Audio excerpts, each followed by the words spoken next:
quarta-feira. Convoco, segundo a deliberação plenária de ontem, para compor o quórum, conselheiro substituto, doutor Alberto.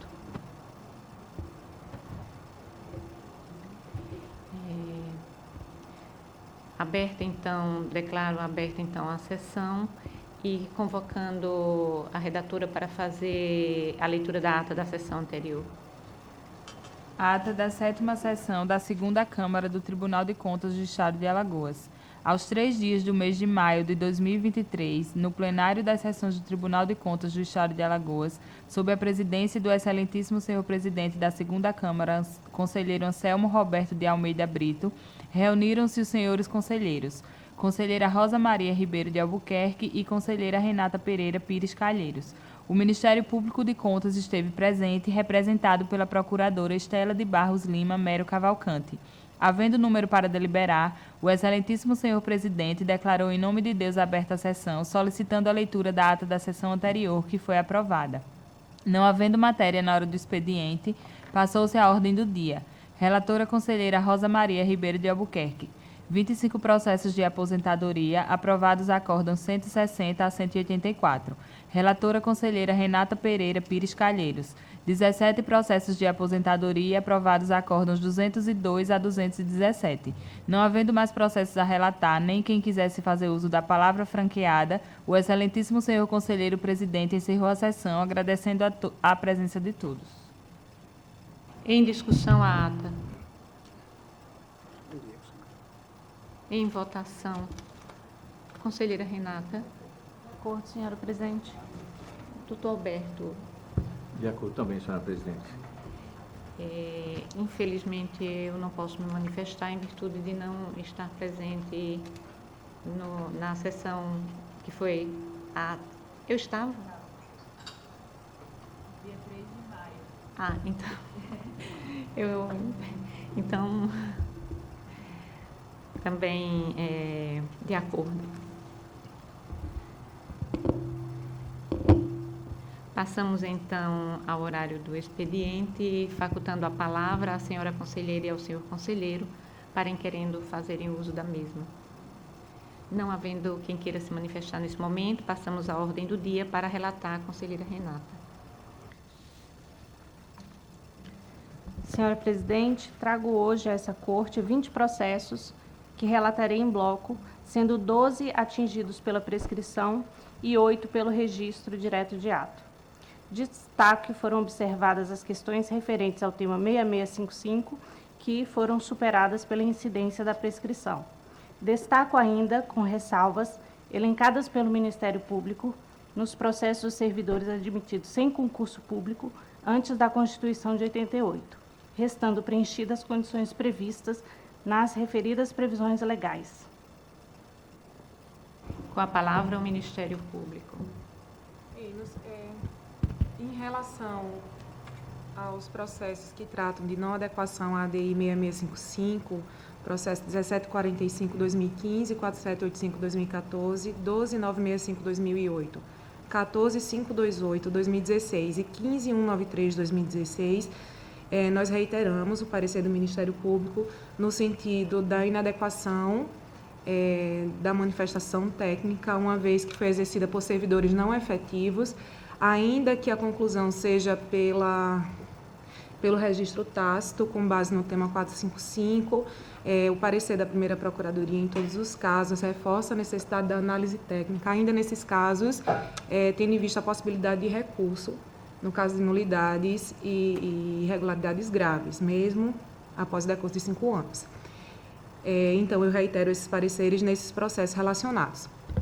Já em relação aos processos referentes a servidores admitidos sem concurso antes da Constituição Federal, como sempre eu venho fazendo, nós também apresentamos o requerimento de que nesses processos seja expedida determinação aos gestores dos institutos de previdência, a fim de que eles se abstenham de proceder a novas filiações de servidores não efetivos, para que essas situações irregulares e que se perpetuaram no tempo não venham a ocorrer em situações futuras, quando o tribunal já tem ciência dessa impossibilidade, já que a efetividade ela é requisito para a condição de filiado ao regime próprio e que mesmo os servidores estabilizados ou outras figuras que não se coadunam aos efetivos, eles não têm o direito a essa filiação, devendo ser vinculados ao regime geral. Então, nesses processos, a gente também faz esse requerimento de expedição de determinação aos gestores, e eu vou relacionar somente para que fique registrado em ata.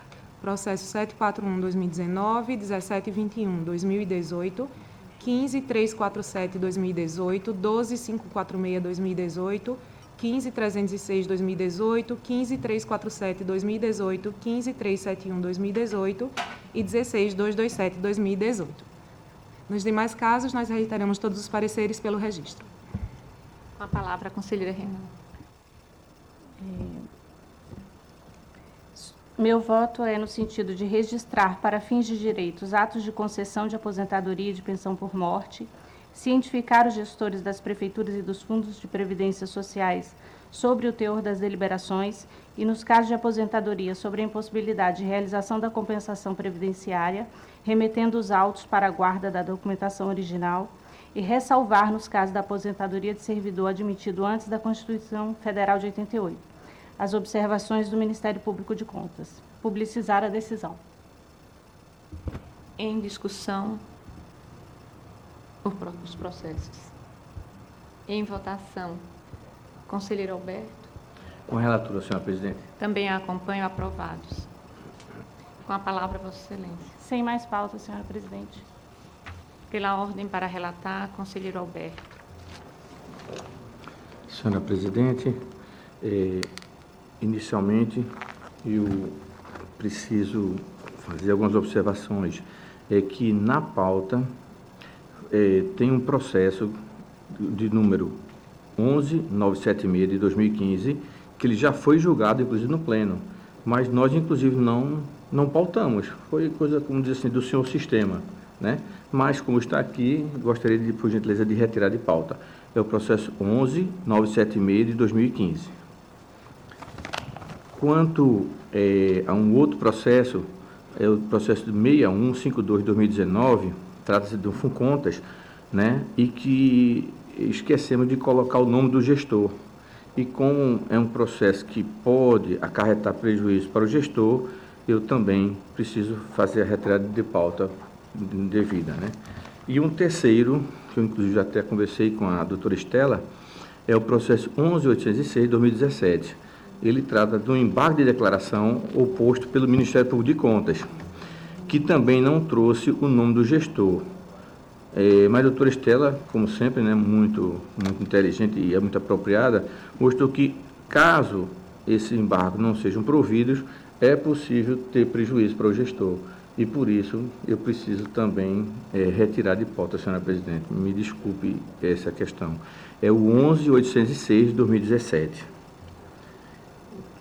Então, são retirados aqui, infelizmente. As solicitações de Vossa Excelência. Obrigado, presidente. Bom, então, passo à relatoria dos outros processos. O primeiro é o processo 4568 de 2023. Trata-se da Secretaria de Estado de Desenvolvimento Econômico e Turismo. A responsável, a senhora Caroline Laurentino de Almeida Balbino, gestora de exercício 2022.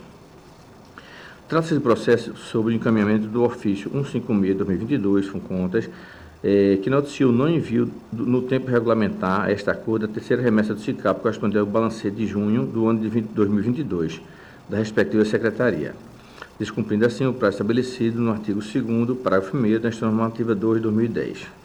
Em 7 de 3 de 2023, o FUNCONTAS exarou o ofício 2 de 2022, notificando a então gestora da Secretaria de Estado de Desenvolvimento Econômico e Turismo, a senhora Caroline Laurentino de Almeida Balbino. A gestora apresentou sua defesa alegando que a remessa foi enviada de forma intempestiva porque o prazo acabaria no sábado e foi estendido ao dia útil seguinte, ou seja, o prazo foi extrapolado em apenas 2 dias. Após os autos do Ministério Público de Contas, que exarou o parecer de número 218 de 2023/RS. Como o parecer, a conclusão é um pouco extensa, eu peço vênia e solicito a gentileza da conclusão do relatório, porque um parecer do Ministério Público eu concluo o relatório. Aí já, se fosse possível, a própria doutora Estela já explicaria o parecer dela, né, e economizaria um pouco do tempo. Nesse processo, foi exarado o parecer da 6ª Procuradoria de Contas, mas de lavra do procurador titular da 1ª Procuradoria de Contas, Dr. Ricardo Schneider, em substituição na 6ª Procuradoria, em que ele aponta a necessidade de adequação dos procedimentos que são denominados de processos FUNCONTAS, né, à nova lei orgânica do tribunal.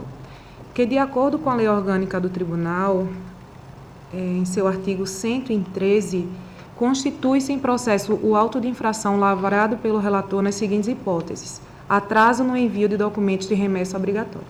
Então, de acordo com o entendimento posto no parecer, haveria incompetência do setor técnico do FUNCONTAS para estartar esses processos de sancionamento, uma vez que a lei orgânica põe como competência do relator a lavratura do auto de infração.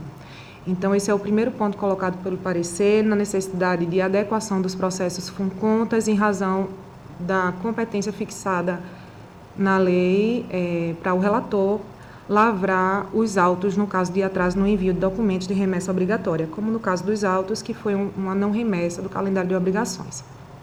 Além disso, o parecer coloca a necessidade de que o processo siga o procedimento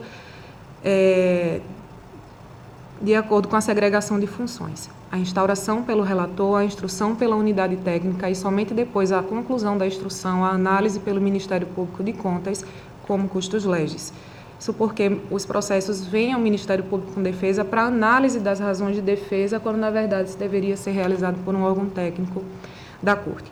Então, o parecer coloca a necessidade de adequação à lei orgânica e eu reitero aqui todos os seus termos, né? Na conclusão, ele indica a nulidade em razão da lavratura, não pelo relator, mas por outro órgão do tribunal, e a necessidade de realização de instrução pela unidade técnica.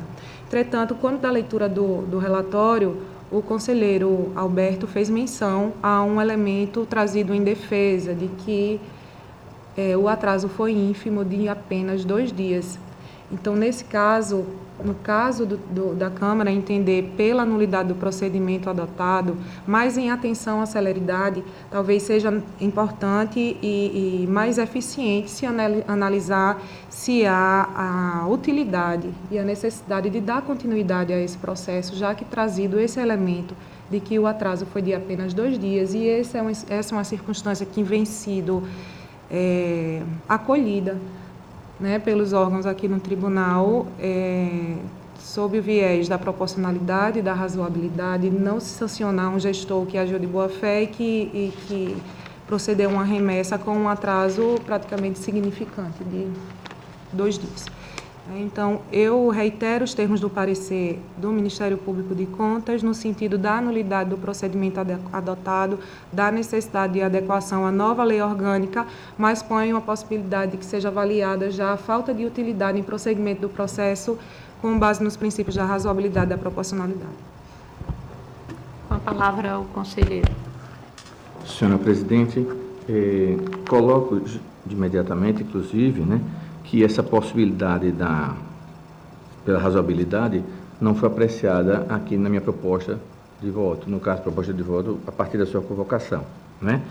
Mas, então, lerei como foi visto a primeira, né, por minha primeira vista, mas aberto às considerações das Vossas Excelências a respeito da possibilidade que a doutora Estela colocou. Então, da preliminar de nulidade dos autos. Antes de enfrentar o mérito da demanda, cabe enfrentar a alegação do parquê que o processo está evado de vício, pois não observou o artigo 103 da Lei Orgânica do TCE, em verbos. Constitui-se em processo o auto de infração lavrado pelo relator nas seguintes hipóteses. E obstrução no curso da sua fiscalização, sonegação de documentos, atraso no envio de documentos de remessa e descumprimento de determinações, que seria esse o caso, né? Seria o 113, inciso 2. Porém, o seu parágrafo único assim prescreve. o auto de infração deve ter a instrução e o rito do respectivo processo estabelecidos no regimento interno. Cabe salientar que o parágrafo único condiciona a instrução e o rito à regulamentação do regimento interno, que ainda não foi regulamentado. Tratando-se, portanto, de norma de eficácia limitada. Vale aqui referenciar a clássica lição de José Afonso da Silva sobre o tema. São todas que não produzem com a simples entrada em vigor. Portanto, entende-se que a adoção de tal procedimento no momento seria inviável, visto que seu procedimento não está devidamente regulamentado, de modo que um procedimento não regulamentado poderia ensejar a nulidade do feito. No mais, cumpre ratificar que a gestora foi notificada via ofício 111/2023 por carta de AR e apresentou sua defesa. Assim, eu apresento uma defesa, né, como preliminar. Acho que a ser apreciada por Vossas Excelências. Como se posiciona a conselheira Renata? De acordo com o voto do relator. Também eu acompanho. Então, posso prosseguir? Pode seguir. Então. Obrigado, senhora presidente. Passo, então, ao mérito. A partir da implantação do Sistema Integrado de Controle de Auditoria Pública, o SICAP, os prefeitos titulares de órgãos executivos que constituem unidades orçamentárias autônomas e os gestores das câmaras municipais devem efetuar remessa bimestral de informações exigidas pelo sistema via internet e com assinatura digital, com vista ao exercício de controle externo exercido pelo TCE, de acordo com a Instrução Normativa 2/2010. No que tange ao termo final para cumprimento no envio de remessa por via eletrônica, a Instrução Normativa é clara e adianto, né, para não me estender demais, que inclusive foi reconhecido pela própria gestora que houve o atraso de 2 dias e assim, inclusive, ela já alegou em relação à proporcionalidade, né? Também alegou que não teve culpa, etc.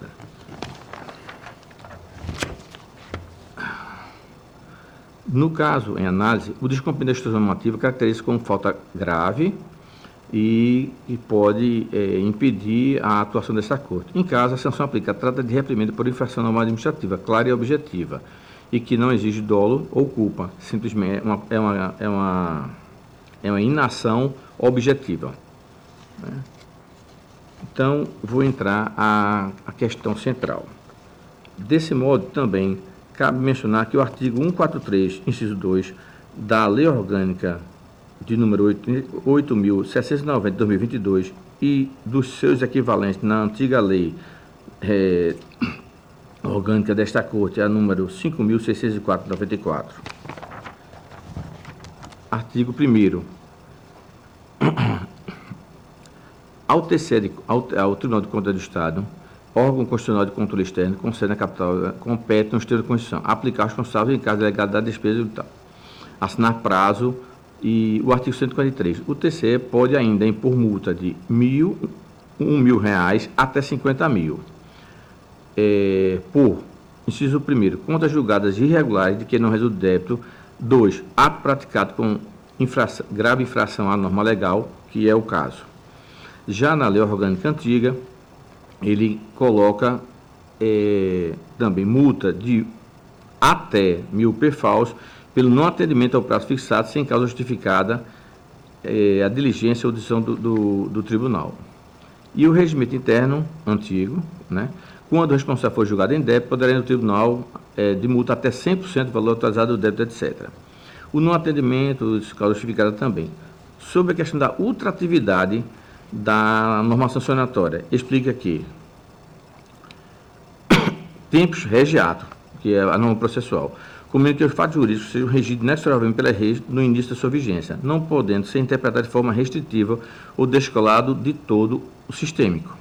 As exceções, além das dispostas por lei, são todas aquelas em que atos que ainda não foram realizados, encontrando-se pendentes, no que obriga a aplicação da nova lei aos autos subsequentes. De qualquer modo, sua exegese não podia ser delineada através de uma ultratividade indefinida, pois seu âmbito de incidência é apenas para atos jurídicos já realizados e não para os ainda não concretizados. Na dogmática jurídica, em razão do artigo 14 do Código de Processo Civil, esse princípio se restringe à seara processual e nos termos do artigo 2º do Código de Processo Penal, que permite a retroatividade e-mails. Bom, então, resumidamente, né, o que ocorre aqui é que a nova lei, que em princípio seria aplicada, que não é processual, ela define, ela transfere para o regimento interno todo o rito e processualística, né? Inclusive até a gradação. Tem outro momento também que a lei ela coloca que as multas serão entre R$1.000 e R$50.000, que serão gradadas pelo regimento interno. Então, em princípio, eu entendo, senhoras conselheiras, que a não existência de um regimento que traga esse rito, a processualística do auto de infração e, além disso, a própria gradação da multa, que a lei orgânica nova também tem e também defere ao regimento interno, e aliado a que o fato gerador anterior à lei, né, nos impossibilita de fazer tal aplicação. Então, por isso, eu trouxe, em princípio, uma proposta de aplicar multa no valor do senhor PFAUS de acordo com a norma anterior, né?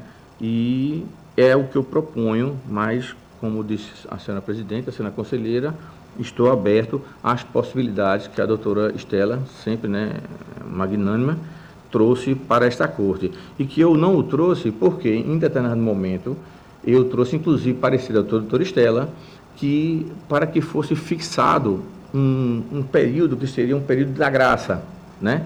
Que, salvo engano, doutora Estela, não parecia, a senhora tinha colocado como, digamos assim, um prazo máximo de 30 dias, até 30 dias, seria considerado logicamente, visto as reais condições que aquilo ocorreu, e ele foi negado, né? Então, por unanimidade, eu fui vencido. E por isso, nunca mais eu trouxe, por qualquer que seja um dia, ou 2 ou 3, porque não havia fixação. Então, é como eu vou, senhora presidente, então, proponho que seja aplicada a multa do senhor PFAUS, seja notificada a gestora dessa decisão, a caso assim, Vossa Excelência, né, acatem, alertar que no pagamento da multa poderá implicar comunicação para a Procuradoria-Geral do Estado, conhecimento ao FUNCONTAS e a publicidade para o fim de direito. Senhora presidente, senhora conselheira Renata. Em discussão, em votação. Conselheira Renata. Com relação à nova proposta do regimento interno, já se trabalha com uma previsão para a adoção desse novo? A comissão está trabalhando, né? Estão ocorrendo reuniões semanais, mas é um documento extenso, né? São muitas questões que surgem, muitas discussões, há uma preocupação muito grande em imprimir maior celeridade, maior eficiência e efetividade aos procedimentos. Então, eu não consigo ainda visualizar uma data, uma previsão assim mais aproximada para a conclusão dos trabalhos, né? A gente ainda está numa fase ainda, a parte de recursos ainda está completamente sem elaboração, vai precisar de uma adequação diante das novas espécies previstas na lei orgânica. A parte de contagem de prazos nós estamos concluindo agora, mas ainda tem muita matéria a ser discutida. E após isso, a minuta que vai ser originada na comissão, ela ainda vai ser submetida aos conselheiros para emendas, para alterações, sugestões. Então, eu não consigo ainda mensurar uma data para a conclusão desse trabalho. Para organizar os trabalhos do gabinete, a gente precisaria ter também uma certa previsibilidade, né? Alguns processos como representação, a gente está aguardando um posicionamento definitivo pelo regimento. E nesse caso, voto de acordo com o relator. Da mesma forma, eu o acompanho, mas registrando que, enquanto não sobrevier o nosso novo regimento, é forçoso que nós nos conduzamos pelo atual, não podemos ainda nos referirmos como o antigo, em virtude de que ele está vigente. Então, é o nosso regimento que está sendo adotado e é por ele que nós devemos nos conduzir. E só a partir do momento em que o novo for promulgado é que nós podemos nos referirmos a ele como o antigo porque aí ele já vai estar superado e já não caberá mais a utilização. E com a palavra, doutora Estela. Eu peço só essa pequena intervenção, só para que a gente tenha um cuidado de que a recepção do regimento ela seja feita unicamente naquilo que ele não conflita com a nova lei. Exatamente. Não é? A nova lei ela está vigente e a lei ela tem uma posição hierárquica superior ao regimento. Então, um regimento que foi elaborado, fundado numa lei anterior, que foi revogada, ele só pode ser considerado recepcionado naquilo que ele não conflita com os novos dispositivos legais. Né? E uma outra observação que eu queria fazer é que, muito embora o fato gerador, nesse caso concreto que está sendo analisado, ele seja anterior à nova lei, nós estamos tratando aqui de normas de natureza processual, e as normas de natureza processual ela têm aplicação imediata. Se a gente estivesse aqui tratando de normas que definem o fato gerador, essas sim, elas devem ser aquela norma vigente à época do fato. Mas normas de natureza processual, elas se aplicam de imediato, sendo ressalvados somente os atos já praticados. Né? Então, que essas interpretações, essas conformações que têm sido feitas, a gente tenha esse cuidado para que haja uma adequação à lei e que a gente não atropele aquilo que está posto hoje vigente na nova lei orgânica. Exatamente. Muito bem colocado, doutora Estela. Inclusive, nós fazíamos referência a esse cuidado em uma sessão que nós participamos muito recentemente, no sentido de que, exatamente por força hierárquica superior da lei orgânica, no que ela conflitar com o nosso regimento vigente, ela deve, sem dúvida alguma, prevalecer. Mas nós não podemos abrir mão da utilização do regimento, porque sem ele nós não teríamos como estar atuando. Muito obrigada. Com a palavra, o conselheiro. Justamente isso. No regimento que nós temos ainda, ele não existe a figura do autor de infração. Então, sequer eu poderia utilizá-lo como subsídio para isso, entendeu? É uma questão de execuibilidade, é só nesse sentido. Então, aprovado o voto trazido por Vossa Excelência. Então, senhor presidente, dando continuidade, passo agora ao processo de número 3.856/2023, onde é responsável a Prefeitura de Roteiro. Responsável o senhor Vladimir Chaves de Brito, gestor de exercício 2018. Trata-se de processo originado pelo FUNCONTAS, com vista à aplicação de multa ao senhor Vladimir Chaves de Brito, prefeito de exercício financeiro de 2018, devido ao não cumprimento da diligência requisitada via Acórdão 319/2020, exarado pela primeira Câmara desta Igreja Corte, com base no inciso 48, inciso 4 da lei, antiga lei orgânica, do Tribunal 5.604/94, e artigo 207, inciso 4 do Regimento Interno.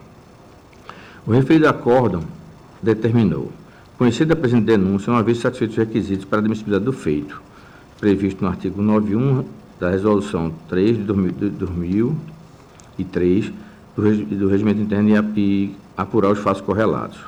Determinar a realização de diligências, notificando o senhor Vladimir Chaves de Brito, prefeito do município de Roteiro, a fim de que, no prazo de 10 dias, apresente os esclarecimentos necessários, justificando a inclusão da cláusula 3.1.9 do termo de referência do edital, com fulcro no artigo 57 do Regimento Interno dessa Corte. Terceiro, requisitar cópia integral do procedimento licitatório do pregão presencial de número 37/2018, inclusive do contrato eventualmente firmado e documentos relacionados à execução, nos termos do artigo 57 do nosso Regimento Interno. Alertar que eventual descumprimento da decisão desta Corte poderá acarretar em penalidades previstas na lei orgânica desta Corte contra os seus jurisdicionados. Dar publicidade para o fim de direito e determinar o sobrestamento dos autos no gabinete do relator até o cumprimento da diligência determinada. O gestor recebeu a notificação em 14/7/2020, mas não cumpriu o requerido, o que impulsionou a abertura deste processo de sanção em 1 de março de 2023. O FUNCONTAS notificou o responsável via ofício 59/2023 FUNCONTAS, sendo recebido no dia 7/3/2023, porém o prazo transcorreu em autos. Os autos não foram encaminhados ao Ministério Público justamente com base no artigo 3º, parágrafo único da Resolução Normativa 10/2021 do nosso TCE, porque essa resolução, esse artigo diz que quando não houver defesa, não há necessidade de tramitar para o Ministério Público. É o relator, senhora presidente. Com a palavra, o Ministério Público. Bem, como foi relatado pelo conselheiro Alberto, o processo não tramitou pelo Ministério Público em razão de não ter sido apresentada defesa pelo gestor. Com base na Resolução 10/2021, esses processos vão diretamente ao relator, uma vez que a verificação do fato gerador é uma circunstância objetiva, detectado o não envio ou o envio intempestivo, o que foi feito num processo de fiscalização, processo de controle externo, e não havendo uma defesa que seja apta a afastar esse ato, a verificação ela é objetiva e, por conta disso, os autos não vão ao Ministério Público, sendo somente em momento posterior oportunizado algum recurso. Então, nesse sentido, nós não temos uma análise escrita, mas tendo sido verificado o feto gerador, tendo sido realizada uma citação válida e não sobrevida aos autos de defesa, a conclusão não pode ser outra senão pela aplicação da sanção.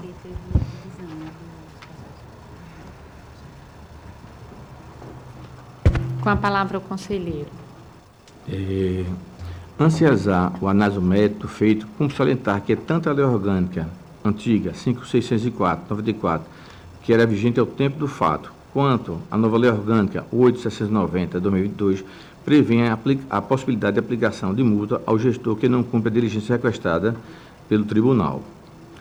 Então, a lei 5.604 e a 8.790. Quanto à outra atividade da norma sancionatória, a doutrina explica, já coloquei o tempo regiato, etc. E tem diversos julgados.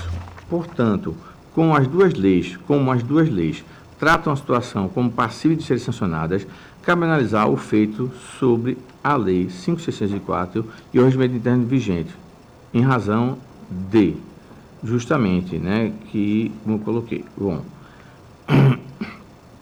que a lei nova, ela trata da aplicação de multa e coloca que a multa será entre R$1.000 até 50 mil, e cuja gradação será prevista no regimento interno. E o regimento interno ainda não tem essa gradação, de forma que seria uma norma de aplicação limitada, como já coloquei, inclusive, no processo anterior. Então, diante disso, na minha visão, da impossibilidade de sanção pela nova lei, visto que ela é uma norma de eficácia limitada e ainda não passível de execuibilidade, juntamente com a existência do fato gerador anterior a essa lei, teríamos uma outra atividade desta lei, e, consequentemente, do seu regimento. E, diante disso, eu voto no sentido que esta Câmara, da mesma forma que o anterior, aplique a multa de São Perfausto ao senhor Vladimir Chaves de Brito, prefeito do financeiro de 2018, pelo não cumprimento da diligência requestada.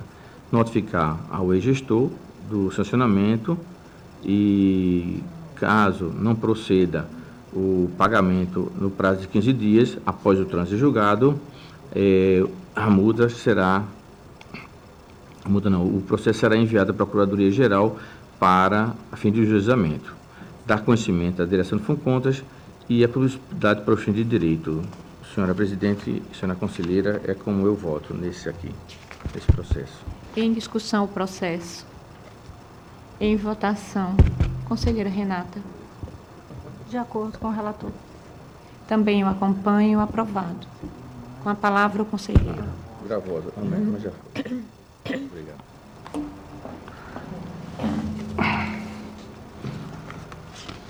Senhora presidente,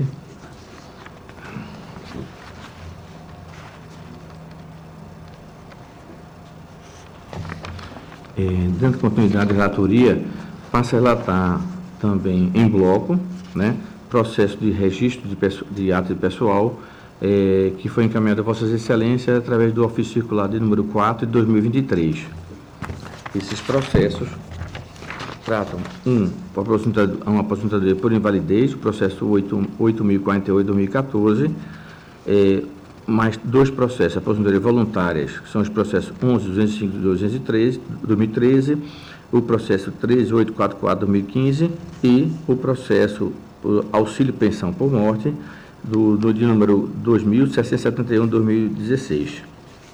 Em todos os processos, trago a Vossas Excelências, pelos respectivos registros, né, da ciência, os órgãos de previdência, inclusive determinando a devolução dos respectivos processos originais administrativos ao respectivo órgão, também lembrando da possibilidade de compensação financeira entre os regimes próprios, acaso essas pessoas tenham contribuído para outros regimes de previdência. É como eu voto, senhora presidente.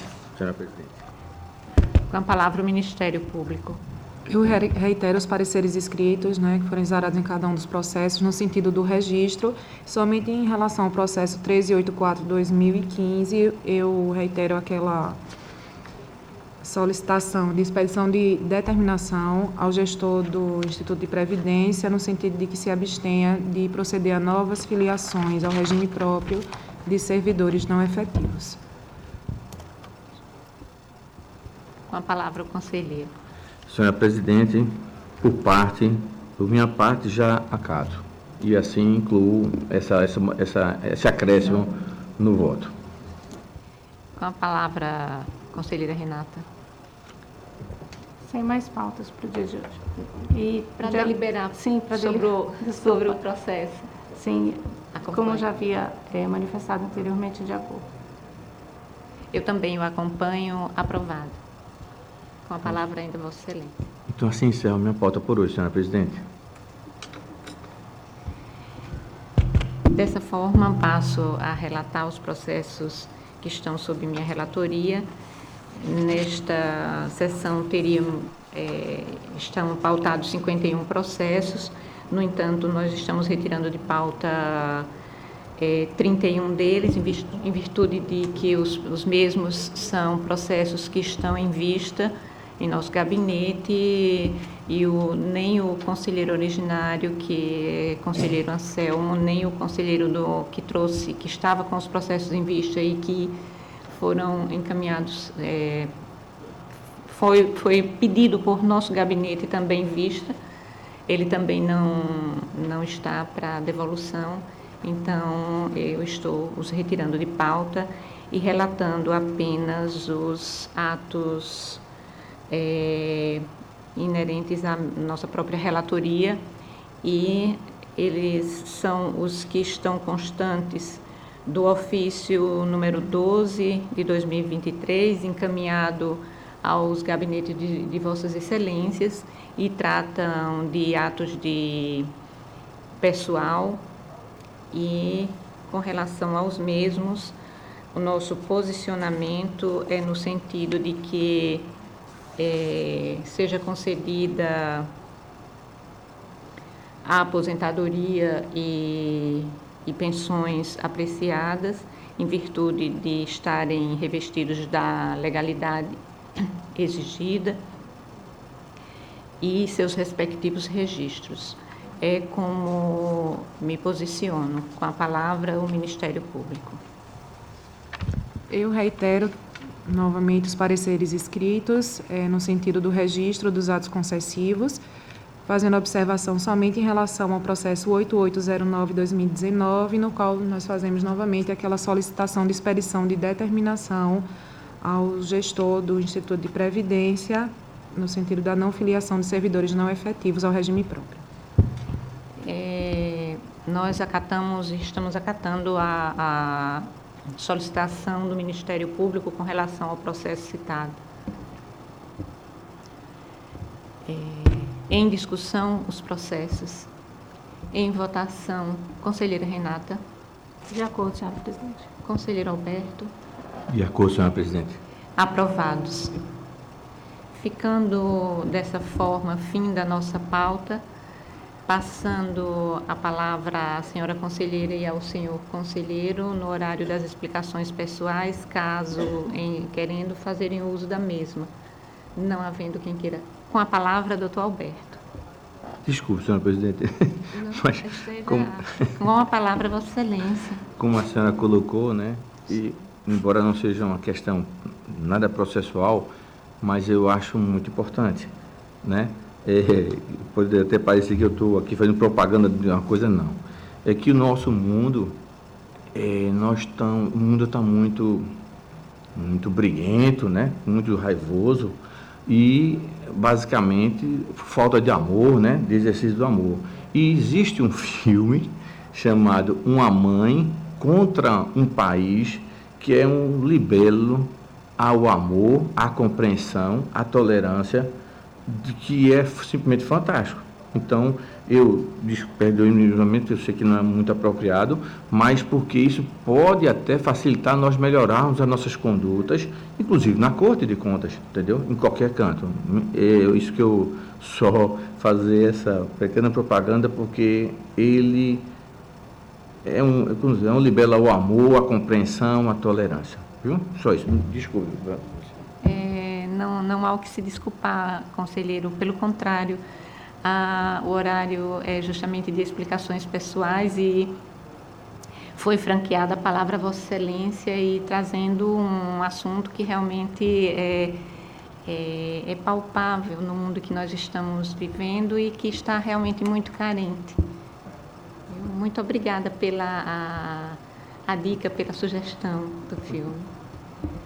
Não havendo mais quem queira fazer uso da palavra neste momento, em nome de Deus, declaro encerrada a presente sessão, enquanto os convoco para a próxima no horário regimental. Está encerrada a sessão.